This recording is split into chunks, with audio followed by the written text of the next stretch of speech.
I was born in Morelia, Michoacan, Mexico, but I was raised in a small community about 40 kilometers from Morelia. It's called Guandacareo. I lived there until I was 14 and a half, and then I came to Oregon. I always went by Chey, and because it's easier than Eliezer, and that's how I've been called pretty much my whole life, Chey.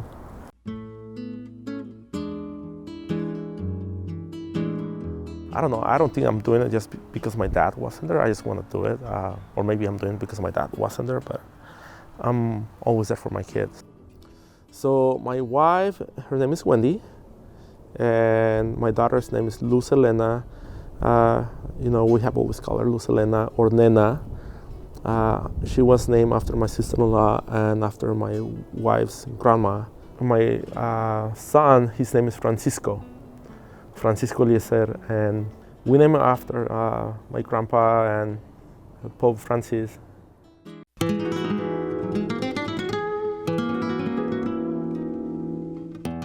My daughter, she's a twin, and we lost the other twin at the 25th gestational week. She was in a disadvantage when she came to life. She was 32 weeks and 3 days, and she was in an isolate in the NICU, intensive care unit for infants. And the first day she had a CPAP. She needed oxygen, only for a few hours. But I mean, having all this, being connected to, she had an IV, and they actually kicked me out when they put the IV on. It's like, you need to go. They didn't want me to see.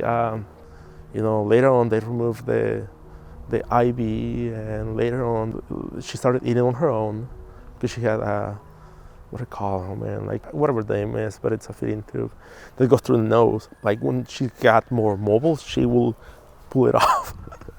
She pulled it off more than once. So when she started eating on her own, latching to mom or just drinking on the bottle, I think that was really, I was really happy. And the day we finally, she moved from the isolate to the crib, and then when we finally got her to come home, I think that's one of the happiest moments of my life. One thing that changed for my wife and I when we had our daughter, or when we had our kids, was that, okay, on the weekend, what do you want to do? Like, let's go to the coast, let's go to Portland, let's go hiking. Back in the day, okay, let's just grab, your shoes and a snack and let's go.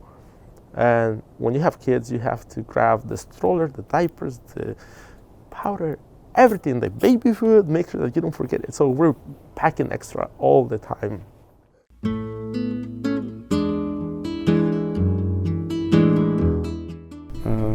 I went to the same school from preschool through middle school, had the same classmates for 11 years. So it was a really good experience growing up and, sharing that classroom with my friends, or, siblings, what I call them. There are times that he was there for a week, sometimes a couple of months. I had a lot of friends that were going through the same, and we had the same experience because their dads were in the States. But he was always calling, like every Sunday he would call. I was like, his call like Sunday night at 8 p.m. or 9 p.m. And I will talk to him and say, hey, how you doing? And, he'll tell me, respect your mom, do good in school, don't get in trouble. Even my mom tells me, because I'm with my kids all the time, I take him everywhere. I get him ready for school. I take him to school, I pick him up, I go to meetings. And my mom is like, yeah, you're the opposite, not the opposite. It's not because my dad didn't want to do it, it's just because of the circumstances.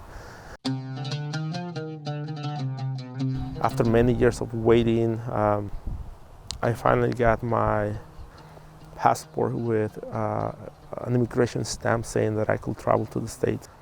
My dad got me a flight from Morelia to Los Angeles, and I stayed with my sister Sulma. She used to live in LA, and I was there for a couple of days, and my dad went down with my brother Ivan, and they picked me up, and we drove back to Oregon. And my dad just said, well, you're not going back.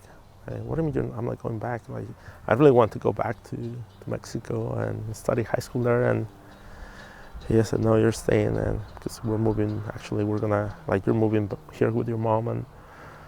And initially, I was fine with it. I was like, oh yeah, I mean, it'll be fine. But starting high school and not knowing anyone and not adapting to high school was painful, and not knowing the language. And then the rain came.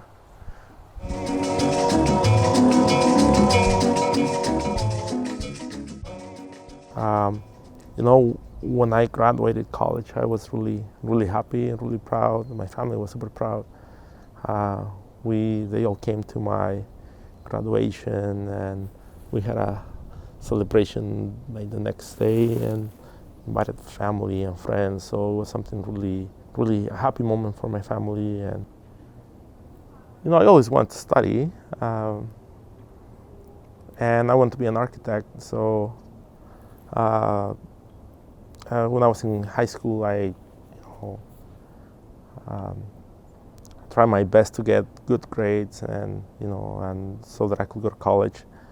I was accepted to the U of O, and I got a scholarship. So I came to the U of O. It was the first one in my family to actually go to college, and I started as an architect major, and it didn't pan out. It was just too much of a commitment.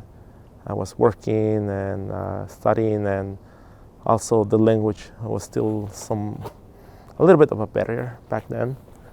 So I had to change my major, and I changed it to ethnic studies, and because I wanted to help, I want to save the world. And ethnic studies, it's a bunch of problems, and not really a bunch of solutions to me. I mean, everybody has their own perspective, but I just struggled with all the problems, all the racial problems and discrimination and all the pain.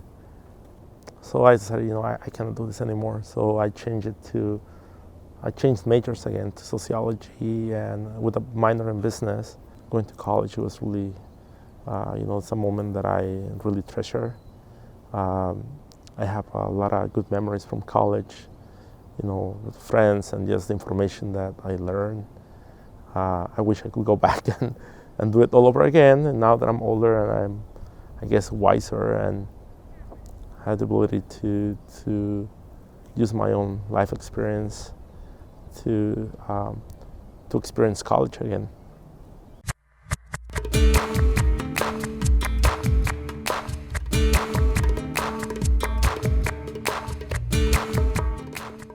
I work for the Department of Human Services, Child Welfare. I've been with the agency for 10.5 years. Yeah, we've been pretty much isolating ourselves. This as far as we go out, like, just the front yard. There are a handful. They're busy little kids, they want to explore, and right now I feel bad for them because they don't understand that what's going on with the COVID-19. Este es el jellyfish. No puedes tocar estas rayas ni acá. Pues mira, después otro abajo, abajo, y pues abajo. Este es...